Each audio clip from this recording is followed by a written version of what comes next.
Fanarchy TV's Bryan Wilson here with breaking news. Not since Kim Kardashian's weirdly shaped ass almost broke the internet a few years ago have we witnessed a phenomena that has occurred this morning.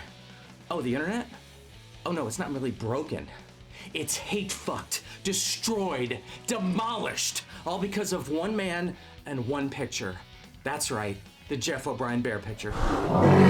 Up until now, we only knew Jeff for two things. Prolific author, frontman of Meat. Speaking of meat, now we know him for this. People worldwide of all ages are losing their collective shit and fucking minds over this picture. The Red Cross and the National Guard have instigated crisis hotlines right now. We spoke to a couple of Jeff's friends about this. I don't know what to tell you about this, but my sexy Jeff addiction is ruining my life. Everything's gone to pieces. My wife has left me. I'm catching myself taking sneaky peeks at the bear photo while I'm at work. My boss almost caught me the other day. I don't even know what's going to happen when he starts the OnlyFans. My life is over. I've known Jeff for a while on Facebook, and then a few years back, I got to record the Audible edition of BigBoobenstein for him. But ever since I saw the bear photo, it's been making me feel things. Probably the most affected by this is Jeff's lovely and adoring wife, Melanie. When Sexy Jeff was released, it was like a pop culture bomb went off. It was like 90s boy band era fandom outside of our house. It ran the range from teenage girls up to a grown man in the middle of the night with a strong Canadian accent yelling for Jeff to come to the window just so he could see him. Complete range of fandom there. It's flattering for me, honestly, because I'm the one he comes home to at the end of the night, which is what's important. And I think Jeff is just riding the sexy Jeff wave right now, and I don't blame him. And now I'm affected by this picture. And I have to handle it the only way that I know how. Damn you, Jeff. Damn you.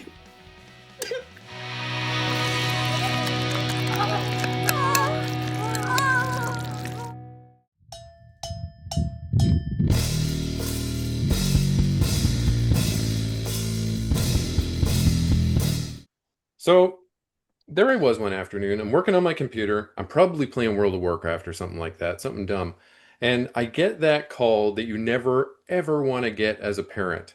Okay? My son was probably 11 years old at the time. He's calling me. He's in tears. He needs me to come and pick him up. And I'm like, oh God, what happened? Because it's after school. I know he's out playing with some kids. You don't want to get that call. Something's happened to this guy, right? And you're going to have to, find what it is. Maybe it's going to be a hospital visit. You never know, right? So he tells me where to go find him. He tells me the corner, what streets he's on. So I go down there, and he's standing there crying. And his friend is jumping around with his phone trying to film what's going on. Okay?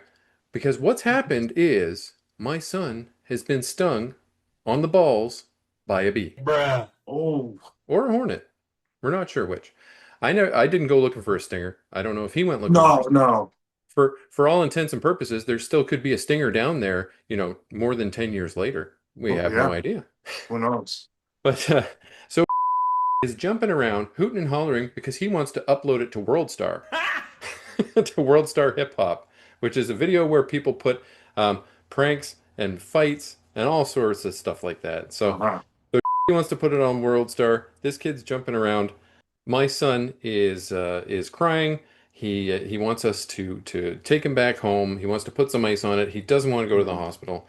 And luckily for me, later that night, I had a reunion of sorts for people from high school. My high school was having its anniversary, and people from all the years, from all the years of the high school's existence, were congregating on a sports pub.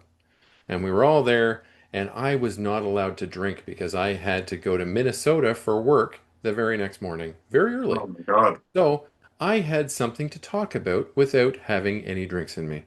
And that was my son being stung on the balls by a bee. Ouch. That poor kid. Yeah. I think it's funny that he didn't lead off the phone call to you with that he got stung in the balls by a bee. I think that would be the first thing I would Here- say. Here's the thing. There were girls there. Oh, okay. I think he was trying to be a tough guy, you know? And I do have his permission to tell this story. Well, I think his priorities were out of check. I mean, if I got stung in the balls by a bee and there was a bunch of girls around, I don't think I'd be calling up my dad to come and get the stinger out. Come on, kid, use your brain. Well, folks, welcome back to Bottom of the Barrel. Hi, I'm Jeff. And I'm Ben. And we're scraping the bottom of the barrel to come up with the best, worst movies that we can possibly think of. Because, like us, you may take great pleasure in that, for whatever reason. So Jeff's going to lead us off today with a little Canadian movie from 1986 called Psycho Girls. Jeff, why don't you kick us off? For starters, I was shocked that this was a Canadian movie. From watching the trailer and looking at some of the names in the cast, I was sure that this one was like straight out of Italy. It was straight out of Little Italy in Toronto. A lot of the actors and the director and the production staff are Italian, yes, but Oh, they're I didn't from, even know Canada had a Little Italy. well, Toronto does. Toronto has a Little Italy, and Oh, probably most of the major cities do. There's probably one in Vancouver too, but okay. we do have a Chinatown. We do have a Little Italy. We do have a Greek town. We've got all that stuff. Oh my God, it's like we live in the same country. Yeah. And so, yeah, speaking of Italy, directed by Jerry Ciccoritti, I'm Yes. going to guess. I'm usually spot on with Italian names because of my mother's side of the family. But this one has me guessing. You know, it's could be different depending on where you are in the world. But I'm going with Ciccoritti. And you're right. It is Jerry Ciccoritti. He's a big. He started off doing movies like this, but now for the past 25 years, he's been doing TV pretty steadily. And Okay. he's done some high-profile television shows too. Like he did 14 episodes of Schitt's Creek, which made it big down in the States as well. Oh, okay. That I Yeah. was not aware of. He did also the rom-com on Netflix called Hot Frosty. Okay. Hence your name today. Yeah, that's my name. I was too frustrated with getting kicked off of the Zoom app to come up with a clever name. So I'm just me today. I forgot to assign him a name too. So Uh, maybe I'll do that while he's talking. So, anyways, this plays like a classic noir story. We get the opening with it's like an opening from a detective narrating it, but we have a pulp novelist who, my God, if the lines he narrates this movie with, thank you. If the lines he narrates this movie with are anything like what is in his books, I mean, hey, look, I don't claim to be the greatest writer in the world, and my book sales show it, but good Lord, this guy is awful. Um, but he's sitting in his typewriter, typing away. It's October 1966, and his narration fades into the flashback scene of a young girl who brings her parents breakfast in bed on it's their 11th anniversary. They are not in love, as you can see by their morning dialogue. Yep. And he's a huge, huge nerd. One of the biggest nerds I've ever seen. I was very creeped out. I think despite everything that comes later, Yeah. think he might have been the creepiest character in the movie because baby talks every line. Oh, yeah. It's Saturday. You get to spend the whole day with the man you love. I do not baby talk my wife. If I did, she would probably kill me with rat poison, which is what the daughter does to both of her parents. Right. She makes them this nice breakfast with pancakes, orange juice, and hot coffee. And then they eat their breakfast, and then she hops up and sits on her dad's lap, and it gets real creepy. And what comes next is deserved. Both parents die a terrible death at the hands of eradicate rat Yes. poison. I don't know if that's a real rat poison or if that was just something they made up to be cute. I think it's something they cooked up to be cute Yeah. for sure. And this apparently is Sarah Tusk. Oh, but is it? But oh yes, but is it? But the crazy thing is, well, yes, they don't name them. Okay, No, maybe not I'm in this jumping scene. the gun with that. So they haven't named this daughter, but they Mhm. do say that their other daughter is with grandma right now. Yes. Right. Yeah. Which And they're brings going up up. a question that I'm going to have a little bit later, and you Yeah. probably have the same question. I knew right off the bat that there was going to be a bait and switch there because they didn't give the daughter's name that killed the parents. Absolutely. But I mean, how could there be? Mhm. There was only one kid there with the dead parents. The other one was at grandma's. So how could they possibly have done a bait and switch? They're not twins. One's older than the Yeah. other. Yeah. Crazy. All right, continue. They're Sorry. quite different. They have very different personalities. Yeah. But the scene does end with a great line. You know me, I love a great line. Yeah. Before the parents realize they're poisoned, she says to her father, "When you go to heaven and meet God, will you come back and tell me what he looks like?" Yes. And he says, "Yes, of course." And then once he's dead, she says, Well, what does he look like? Can he see me? I love the ending it with the "Can he see me?" Yeah.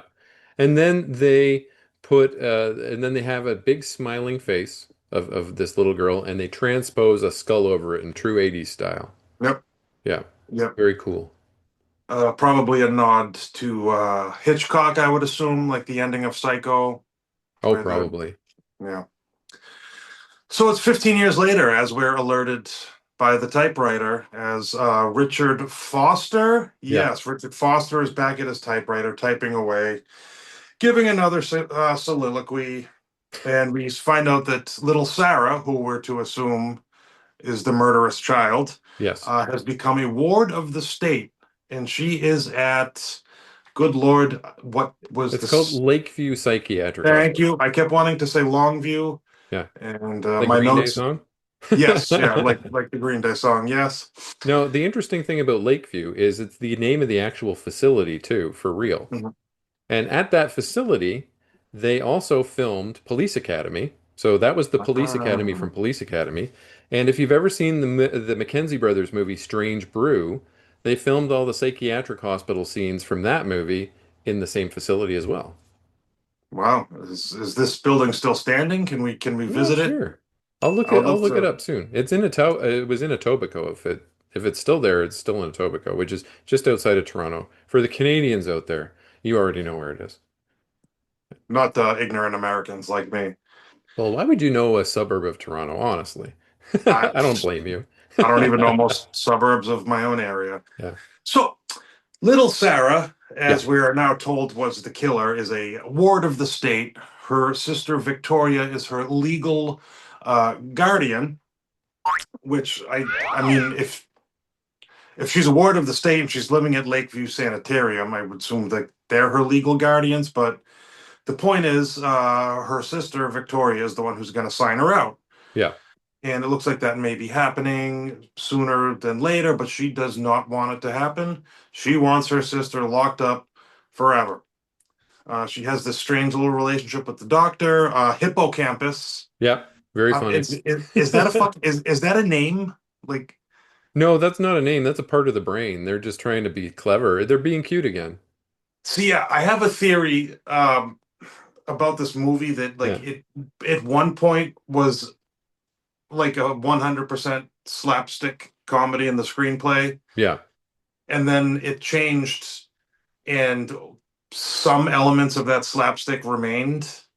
I think Um, I think the original theatrical cut, where they there's a cut where they cut out all of the violent and all of the sex bits, and mm, they just left the rest, and everything dirty or greasy happened off screen, and I think mm, that would probably play as more of a comedy.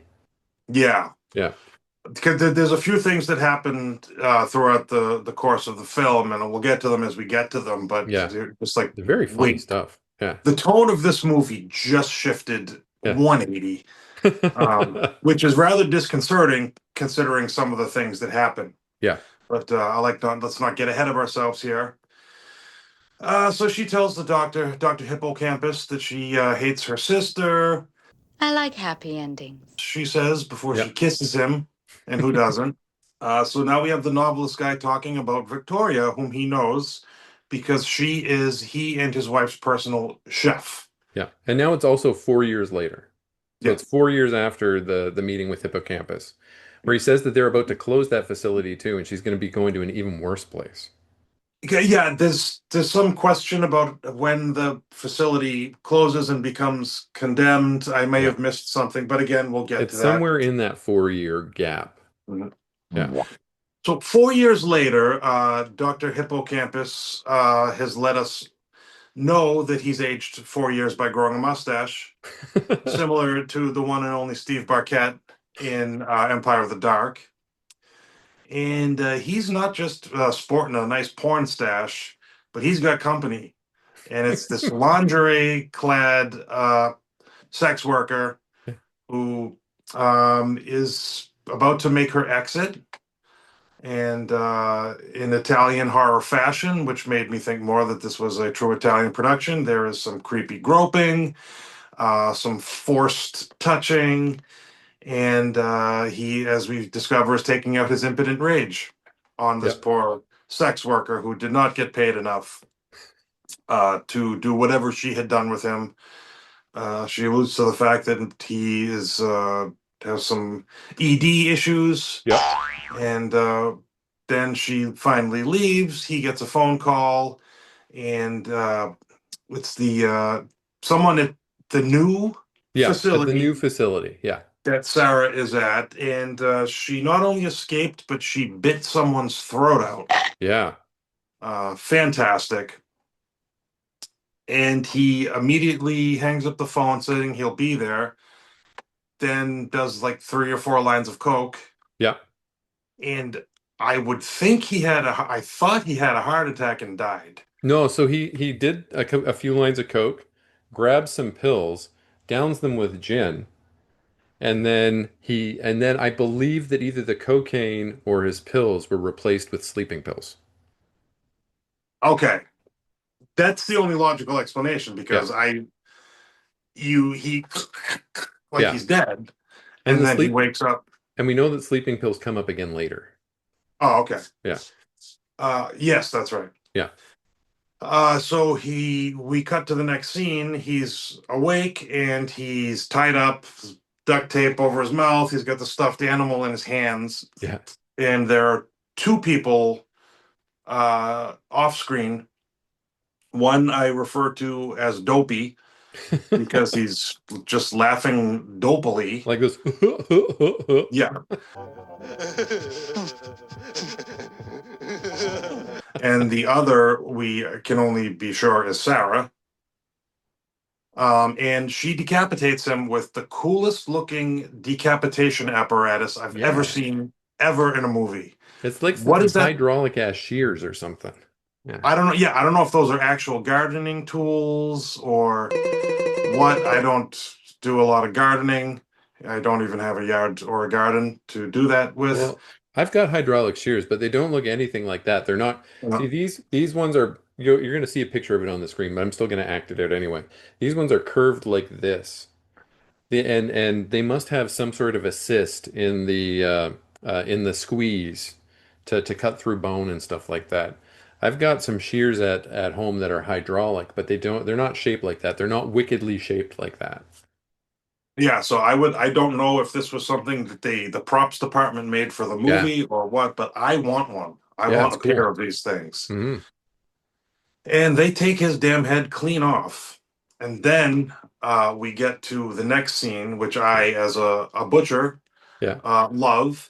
It's the bathtub, where there's a collection of sinewy, muscly tissue things, and someone is holding the skull, and they're actually doing an accurate job of siphoning flesh off of bone. Oh, that's so cool. Yeah. The way that she took his nose flesh off of that bone is, that's how you would do it. Wow. Oh, of course, cool. I've never done it on a human. Yeah. Okay. But I have, but I have done it with other animals, and that is how it's done. We're going to clip that. But I have done it with other animals.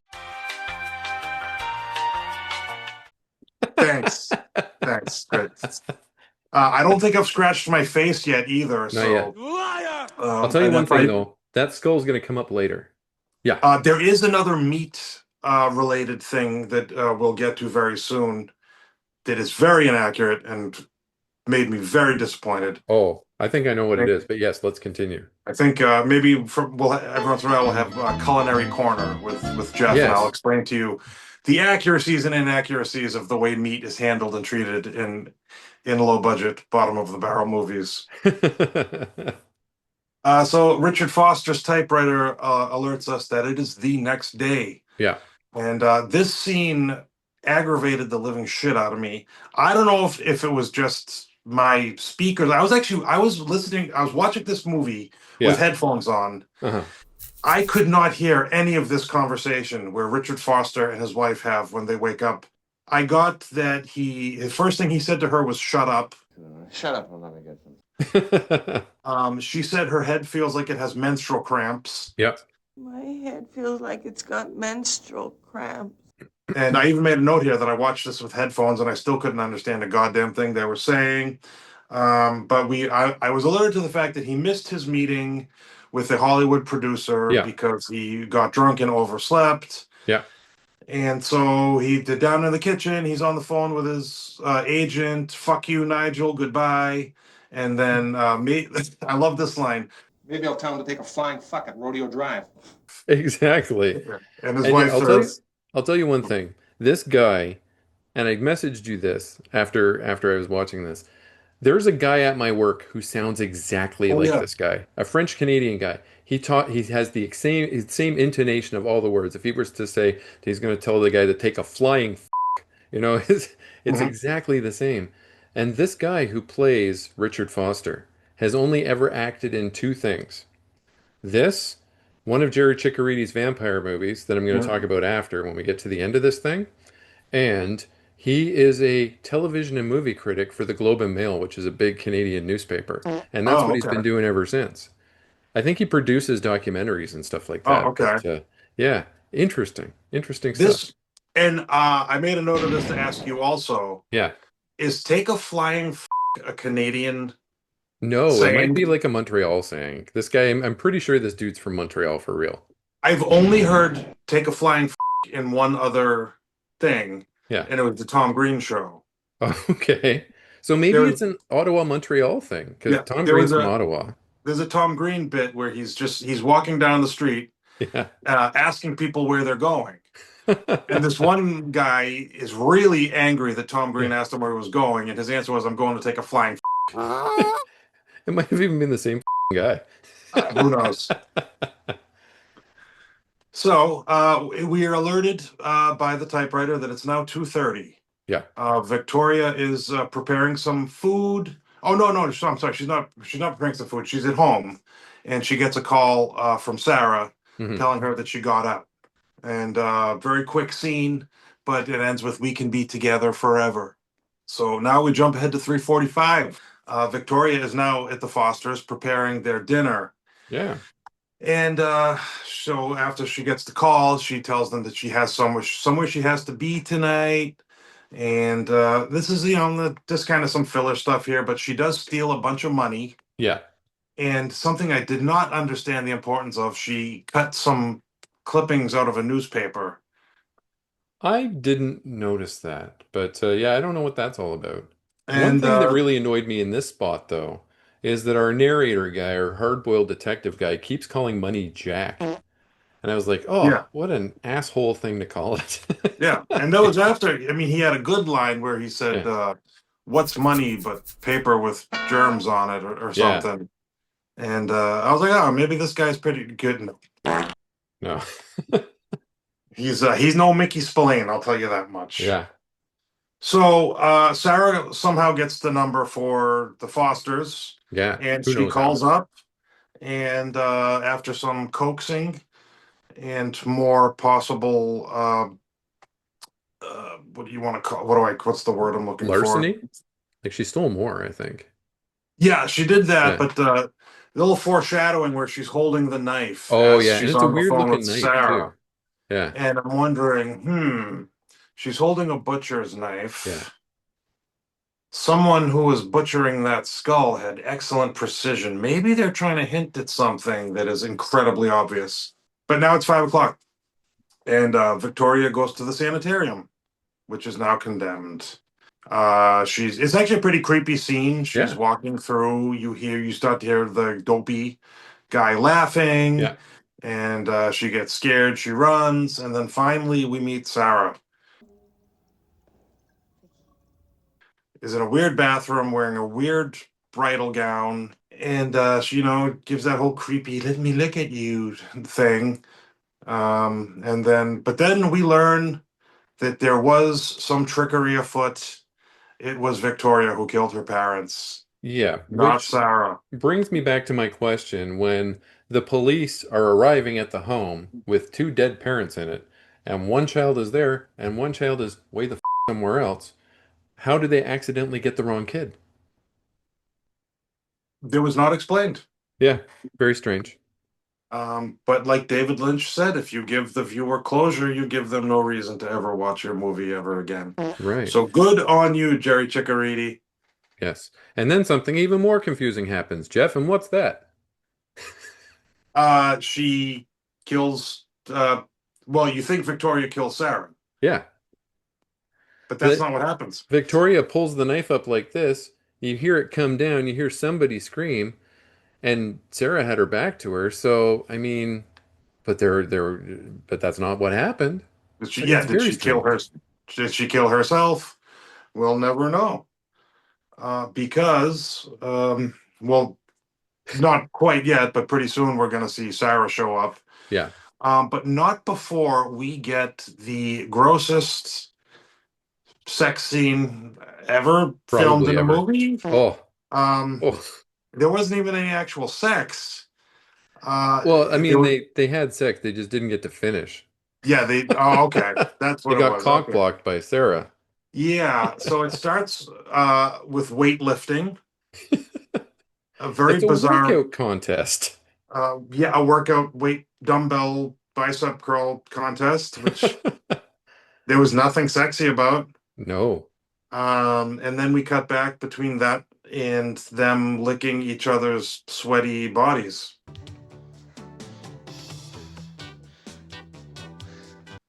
Well, it's very sweaty. They were instantly drenched in sweat. It's very gross. I don't know what was less erotic, the weightlifting choreography or the sweat licking. Or the music that was playing in the background, because it was like bouncy circus music. That was maybe the sexiest thing about the whole scene. Okay. But then, before he can complete coitus, which I am not upset about happening, he goes to the door, and there is Sarah explaining. Sorry, 1 second. The second problem that you had with meat, has it already passed at this point? Because my second problem with meat has passed at this point, because Victoria left the house with a heaping pile of raw ground beef just laying on the counter. Just for all the microbes and all the air to get into. Very nasty. That was not it, but that will probably come into play later. Yeah, okay, go ahead. Richard answers the door as the doorbell has interrupted his coitus. Yep. And there is Sarah. He doesn't know who she is. She explains flat out that she is Victoria's sister. I think Victoria had a family emergency or something she had to deal with. Yeah. But she was there to cook for them. Yeah. For their dinner party. And Richard Foster at first says no, but then he tells us via soliloquy. Trouble was, I'd gotten used to eating once in a while. And he was hungry. So he changed his mind and he welcomed her in. He had a bad feeling about her. So typewriter lets us know that it is 9:30 and he and his wife are having a dinner party with people we do not care about whatsoever. Oh, and they all suck. Every last one of them. Bunch of sucky sucks. Yes. And now we will address the other meat issue. Yes. Steak tartare is finely cut filet mignon. It's cut not up whatever to the that was. Yeah. I've made it many times. You got a big knife and you cut until it's just like tiny, tiny little pieces that you mush together. Hmm. What they were eating was raw ground beef, Or which raw ground something. looked like it was left on the table for Yeah. hours and hours because it was oxidized and brown as if it had been there sitting out for a couple of days. Yeah. That is not steak tartare. Very disappointed in that. It wasn't even steak for real, though. Well, We'll get into that, though. as far as what was used for the food itself for the movie, Yeah. yeah, it was Yeah. ground beef, but it didn't come from a steer, Right. Is we're about to learn. Yeah. So I counted. I think it lasted about 4 minutes. The absolute most boring conversation Oh my between God. these people. We got one guy who's a psychiatrist who's the nemesis of the writer Yeah, because science is the nemesis of creativity, I guess. Yeah, the writer thinks that psychology is bullshit, and that he believes in fate, and the psychologist believes in psychology and science, I guess. We got a communist who's the wife of the. They made a very clear to say that she was a Marxist in college, yeah. but now she's a corporate Marxist. Okay. Who works in advertising, and she's the wife of the psychiatrist. We have a screenwriter, I think, and an actress who thinks that he can get her jobs. And then we've got our two heroes, question mark, and that's the dinner party. Yeah. Like I said, a bunch of people that we do not give a shit Yeah. about.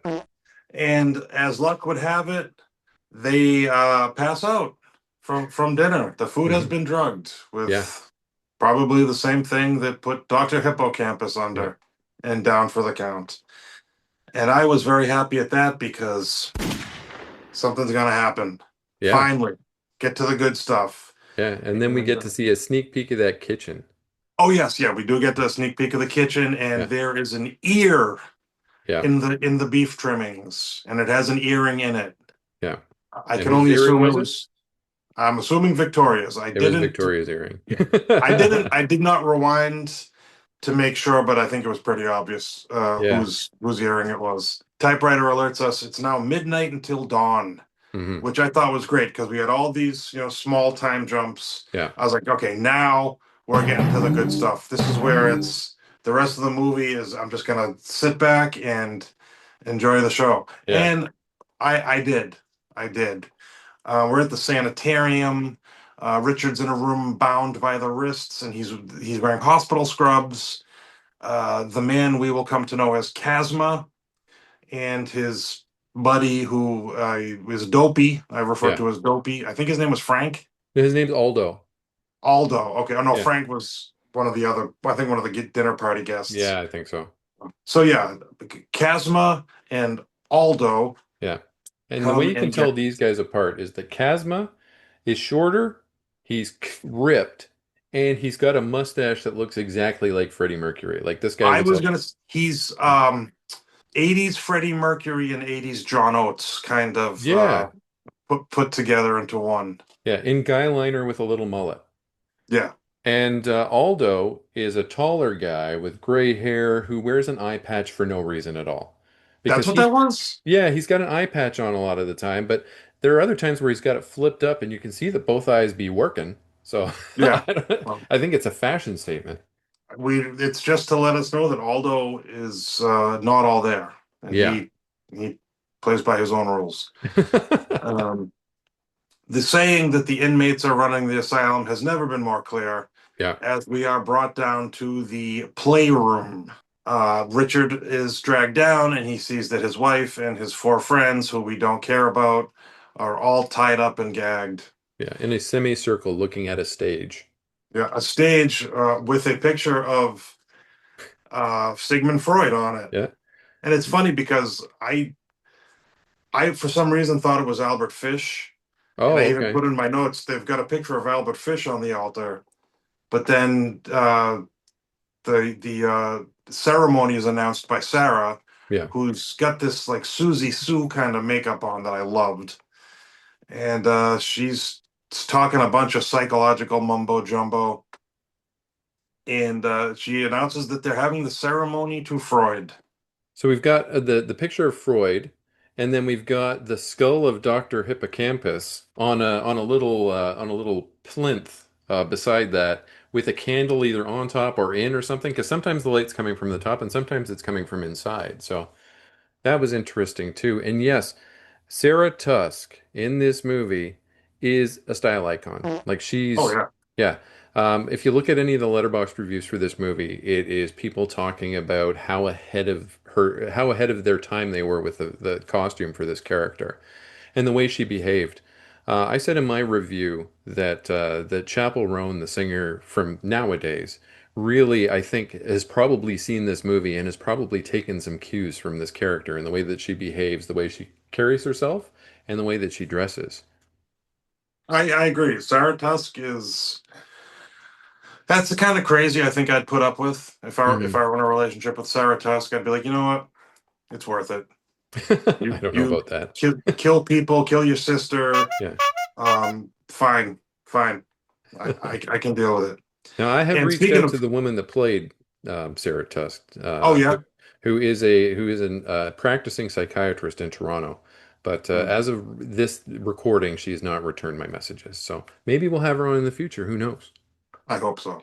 Yeah. I'd have so many questions. Yeah. But we also see that Kazma is a little crazy. Perhaps before he did his time in the Lakeview Asylum, he was a barber because the first guy whose name I didn't bother to learn, He's a uh, screenwriter guy. the screenwriter guy, is tied to the barber chair that they have in the playroom. Gets a nice close shave. Yeah. Half of his face gets taken off with it. Ouch. Gets his ear cut clean off. And then what's the next order of business? It's time to order pizza. Well, Oh, after well, the first he throat is slits his slit, yeah. throat. Yeah. The throat is slit, and then they order pizza, and they Yeah. make sure that there are anchovies. Yeah, give me everything on it and anchovies. Don't forget the anchovies. Yeah. Anchovies, a couple packs of smokes, and some brio and another Italian soft drink as well, because they are very Italian. But Yep. it was like a real Barber of Seville kind of act, and he even had the music on, and he was making small talk like he was a barber. And that whole scene was kind of drawn out, but it was really tense because you could hear the way Mhm. they did their sound design. You could hear the straight razor just sliding down the stubble, and you kept wondering when he's going to make the cut. It was really good. Yeah, Um, it reminded me just like it was just like Sunday dinner at the Italian side of my family every Sunday when my grandparents were still around. It Side was note with that character, um, Jeff and I have discussed it already. I have reached out to, he goes by the name of Michael A. Miranda now, the character that played Kazma, or the actor that played Kazma. And he will be coming on a future episode of a special episode of Bottom of the Barrel, where we're going to interview him. He's very excited to talk about this movie. It's 40 years old as of this year. It's the 40th anniversary of Psycho Girls. And he wants to tell us some inside stories about making that movie and about the next couple of movies that he made with Jerry Ciccoritti as well, which were vampire movies. So yeah, I am beyond excited. yeah, it's going to be really cool, guys. Yeah. Okay, go ahead, Jeff. Sorry. Sarah picks her next victim. This is where things get cringy. I won't get into it. All I'm going to get into is the fact that she is put in the tub Yeah. and she is electrocuted by live loose wires. Yeah. That Kazma, no, it was Aldo. Aldo Yeah. was holding to the tub, and he keeps increasing the voltage. And that's about the only part of that scene I feel like discussing. Yeah. To give you an Watch the movie idea for of what, yourself. yeah, to give you an idea of what happened, uh, it involved the woman that played the victim in this tub electrocution scene. In the movie Screwballs, played a character named Chesty Colgate. So there you go. That's all you need to know. Yeah, I mean it's a great horror. It was a Mhm. great scene, but boy, do I just not want to discuss it in front of the in front of the world. I tried to watch it on a train. I had to keep hitting fast forward. All right, so pizza comes, Dopey gets it, scares the guy Oh, off with a gun. pizza guy is Jerry Ciccoritti. Oh, did not see you. You're so much more well researched than me. I just did a review on this. That's why. That's true. So next victim is picked. I just wrote the bald guy. I don't remember which was he He's the psychologist? the boorish psychologist, yeah. Yeah, And they put him yes. on a sofa like Freud, right? Like he's Yep. being what do they call it? Analyzed. Not I almost Yeah. said cross-examined. That's weird.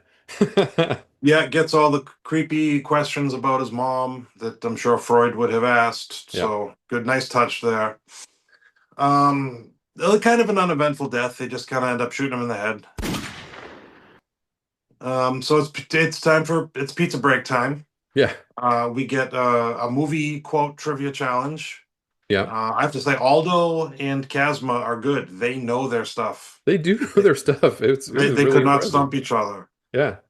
And my favorite part is that scene ends with Kazma saying, "Oh, is it Aldo? God damn it!" It ends with one of them saying, "Movies ain't what they used to be." Movies ain't what they used to be. You know that? But in a way that I think was a tongue-in-cheek reference to the low-budget schlocky horror film that we're watching. I can't remember. I think it was Kazma. I think it was the Freddie Mercury guy. I'm pretty sure it was. Yeah. If you're watching this, Jerry Ciccoritti, we are not putting you down. We love your movie. Yeah. Come on the show. I reached out to you. Check your Facebook messages. Yeah. Come on, buddy. We got business to attend to here. Okay, so the crimped hair chick is getting it next because we have gone back to the playroom and it is time for the ceremony to Freud to reconvene. Yeah, and Sarah's had a costume change. Now she looks like Kate Bush. Yep. Yeah. Very much. So she's on the barber chair, sort of on a barber chair. It looks more like she's on like an OBGYN exam table. Yeah, I think maybe that. Yeah. I'm sure that's what it was. And we'll just, for once, I hate feet. I loathe feet. But I'd rather focus on the fact that she is getting a pedicure from Kazma. Boy, it's the real Jamie Gruffy pedicure it starts off with the whatever the opposite of a foot fetishist is, I am the exact opposite. I am a foot phobe. Yeah. I hate when people wear sandals. I don't want to see your feet. Yeah. Like I got janky toes. I don't want to see other people's janky toes either. Feet are sticky. I get size 14 wide. Oh, I only have size 12 wide. Shit. Yeah, my feet are goddamn enormous. My toes are almost as long as a child's fingers. Nobody wants to see that. Did you get a lot of ingrown toenails in your big toes when you were younger too? In my late 20s, yeah. Yeah, I had a bunch of them, and in the 90s, instead of like just doing careful stuff, they just like, okay, we're just going to tear your whole nail off. And so they do that, and they grow back weird. So I got weird big toenails. Gross. That probably turns some people off, but I don't really care. After the second or third trip to the orthopedist where they surgically took part of the toenail off, I ended up just ripping them out myself. Yeah. And I realized if you just go real fast, it hurts less than getting that anesthetic needle in there. Oh, the needle where they have to punch it in? Oh my God. And I found out that was actually worse than actually just ripping that portion of the nail off yourself and then dousing it with antiseptic. Oh, well, if I ever get one again, I'll do that. So anyways, this is a show where we talk about bad movies. Foot Talk with Jeff and Ben. Yeah. I'm sorry that we just subjected you people to that. So let's reconvene with her getting her toes cut off and her toenails pulled off. Yeah. What I forgot to mention is the whole time, predictably, Richard Foster is loosening his bonds. Yeah. And he has finally done it. And we learned that he's not that bright because he grabs the gun that his psychologist friend was shot with. And instead of just taking out Sarah, Aldo, and Kazma, he says, "Freeze, motherfuckers!" Dipshit. You could have ended it right then and there. So we're getting pretty close to the denouement. The denouement. I think we can say that we are officially at the denouement. We have to say it like the French because this is Canadian. Le dénouement. Vous remercie, monsieur. Yeah, like what you said. Okay, so he finally does shoot Chasma Yeah. just as he slits the throat of the crimped hair girl. And once again, we learned that they're not the swiftest. Instead of just beating feet and getting the hell out of there, they stop to look for clothes to change into. Yeah. What the hell? Who are they going to fool? He does, and he does free his wife in that spot too. Like he frees his wife, who we learn finally has a name. All through up to Yep, this point, she's just been Mrs. Foster, but now we know she's Diane. yep, she's Diane. Yeah. And they don't find clothes to change into. They No. remain in their, it was either jumpsuits or hospital They scrubs. found dirty coveralls that belonged to Aldo and Cosma, I believe. Oh, that's right. Yeah. Yeah. So Probably yeah, had great poo and pee on disguise. them and all sorts of stuff. Gross. So someone is stalking them. I'm not sure who it is. Okay. Do you know who it is now? I'm pretty sure it was Aldo with a mask Yeah. on. Aldo Yeah. with a mankind mask on. He was wearing Yeah. one of the yeah. Have a nice day. So of course Richard can't shoot someone from 5 inches away. He misses. Tells his wife to run away, which cracked me up because she did not hesitate. She ran the away and left him there with Aldo to fight. She's showing us clues, though. She's showing us clues that her sanity is breaking here. And we get a Monty Python and the Holy Grail level sword fight with ceiling pipes. Yeah. I thought it was pretty well orchestrated for it was all right, for a movie of this type. The room, for some reason, was full of pillow feathers. I'm about to show what the significance of that was. Yeah. I think that's probably just how they found the place and they left it. And then it ends with Aldo getting choked with a fire hose. But we still, wife is unaccounted for. Or as Yeah, we and know so is her. Sarah. At this point, Sarah's unaccounted for too. We did not see her get killed. So she is, of course, headed off by Sarah, who is carrying a machete and wearing another very strange outfit, which I loved. I don't remember what this one looked like. Shoot. I can't either. I just it remained in my memory in such a way that I know that it was memorable, but I can't remember what the hell it was. Oh, brother, this guy stinks! The audience is going to see it anyway now, so that's fine. Yeah. Yes. I wonder how many words we waste describing things when a picture you just put up a scene from the movie. It's for the people. If anyone actually listens to this on Apple Podcasts, it's for those guys. Mm-hmm. Yeah. So anyhow, Diane somehow takes obfuscates the machete from Sarah and plants it right smack dab in the middle of her forehead. Yeah, and we can describe that because I can't show that. So yeah, but maybe you can because she's not dead. She's somehow still alive. So so at this point, Diane has run away again, and Richard is there, and she starts choking him, but then she dies. I guess it was just a delayed reaction from the machete that split her entire forehead apart. Yeah, Diane has made it outside at this point, and Richard is still inside. And that's right. Yeah, Chasma also is still alive. Yeah. He took a bullet to the chest, but he's still out there. And every one of these guys did a kick out at 2, and then they got up once. Yeah, and he's got a machete, and he's chasing Diane down. Damn near also kills her. She runs again. Then Richard finally gets out of the building, comes to the rescue, fights Chasma, bludgeons him to death with a big rock to the skull. Rock. Yeah. Yeah. And you think this is it. Yeah. Home free at last. No, for no reason whatsoever, Diane just takes the machete and chops the living shit out of Richard with it. Yeah, it's an actual cleaver too. It's not a machete. It's a meat cleaver. Oh, that's right, it was a cleaver, yeah. She's cleaving meat, all right. She's just going for it. And you're probably asking, wait a second. This guy has been narrating the entire movie. How can he be dead? Well, we get a cut away to him, his silhouette at the typewriter again, and he says that the story is being narrated by a dead man. He's a ghost.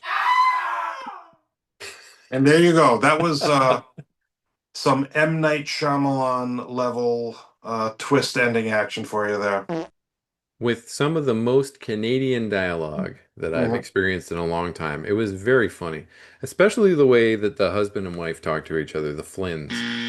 Now, I looked up, and Diane Flynn has only ever been in one other thing, and she played a psychiatric hospital nurse in like 2000 or something like that. So it's fair, I not fairly recent now that it's 26 years later. But I mean, if you were a star of this movie, please reach out to us. If you're involved with this movie, we'd love to talk to you. It's a crazy movie. We love Canuxploitation too. Yeah, we do. Mm-hmm. So, Jeff, what did you think about this movie overall? Let's see. We have weird sex scenes. Greasy sex scenes. Oh. A great antagonist. A surprise ending that you don't see coming, that you could never have predicted. Yeah. Based on that trifecta alone, I only have one option to rate this movie, and that is 10 out of 10. All right. Now, for me, I watched this movie blind. I had no idea what it was about. First of all, I was delighted. When I started watching it, I thought that it had a strange quality to it. And then I looked it up and I saw that it was made in Toronto. And I was like, okay, yeah. Canadian made and in the 80s. Movies like that have a certain quality about them. Like they have just like a certain strange, they have a feel. They have a feel. And this one had that. I loved all of the crazy characters. I loved Sarah Tusk. I thought Sarah Tusk, Darlene Magnazio, her name is, she did a fantastic job. I wish she did more acting. I think it would be great. She could have been great. She could still be great. Who knows? Jerry Ciccoritti has really made a name for himself in television and TV movies like rom-coms and stuff like that. He's not done horror since this movie and the two vampire movies that he did after this, which were called Graveyard Shift and Graveyard Shift 2. Now they have other names because of the Stephen King Graveyard Shift. The first one, Graveyard Shift, is also known as Central Park Drifter. Okay. In which the character, the guy who played Cosma, plays a vampire who is also a cab driver. Nice. Yeah, and then there's the understudy, which is all called Graveyard Shift 2. Now, Central Park Drifter, you can actually see on Fossum TV if you're in the United States, or if you're in Canada, you can just switch your VPN over to the United States and watch it. Graveyard Shift 2 appears to be stuck in VHS land somewhere. So it's going to take some doing to find that one. But yeah, like we said, we're going to have Michael Miranda on to talk about this movie. I didn't rate it yet, did I? Holy shit. Okay, I give it 10 out of 10. Yay! I think by the way that I've been talking about it so passionately and that I've done so much research into this movie, you knew I was going to give it a 10 out of 10 anyway. I love this movie. I think it's fantastic. I mean, it's not like we don't. I mean, it's not like we give every movie we do a 10 out of 10. Never. We would never Certainly do that. not. No. Yeah, that would call our integrity into question. Yes. I mean, what the hell? Yeah. I think that Jerry Ciccoritti has come out and said that this movie, they wrote a quick script just to try and make some money to make more movies. So they tried to make a basic horror film. And I don't think that they made a basic horror film. I think that they made something a little bit more special and a little bit different. Despite all jokes and criticisms, I quite enjoyed it. Almost would say it was almost too good for this show. Yeah. But it's such a weird movie, and it's got such a divided base of opinions on it too. Like I was talking to a guy last night who said, "Oh yeah, that movie's really, really bad," but I think it's really good. So what are you gonna do? It's worthy of a rewatch. Yeah, I've watched it 4 times at this point, and I don't, unless I have to for whatever reason, I don't usually rewatch movies. So, see, I'm the opposite. I base how great a movie is by rewatchability for me. I've seen Killer Clowns probably 30 times. I've only seen that once, but my neurodivergence hits me in such a way that if I try and watch the same movie more than once, I will either get obscenely bored and start playing on my phone or doing other things, get annoyed, or I'll fall asleep. So because I already Amazing. know what's going to happen. Yeah. I have the opposite neurodivergence where I'm seeking that comfort, that safety blanket of something I love. Yeah, I It's can like understand that too. it's a world that I Mhm. can disappear into. Yeah. Yeah, Yeah. great. Let's Play never with have another things. thoughtful conversation ever again on Yeah. this No, nobody wants to hear show. that. They want to hear us talk about our poo and pee. Yeah, right. Yeah, we need to get back to that. All right, folks, that brings us to the end of this bottom of the barrel episode of Psycho Girls. I think it was a pretty good one. I think this was a great movie. I love the conversation we had. I loved Jeff's input on butchery and meat preparation and all that stuff. I think that was really cool. And with every episode, you can click the subscribe button at the bottom of your screen to subscribe to both of our channels at the same time. You can go watch Jeff and Melanie O'Brien's movie called The Haunting of Randy, about a Wisconsin type character who is haunted by a ghost, which is fun.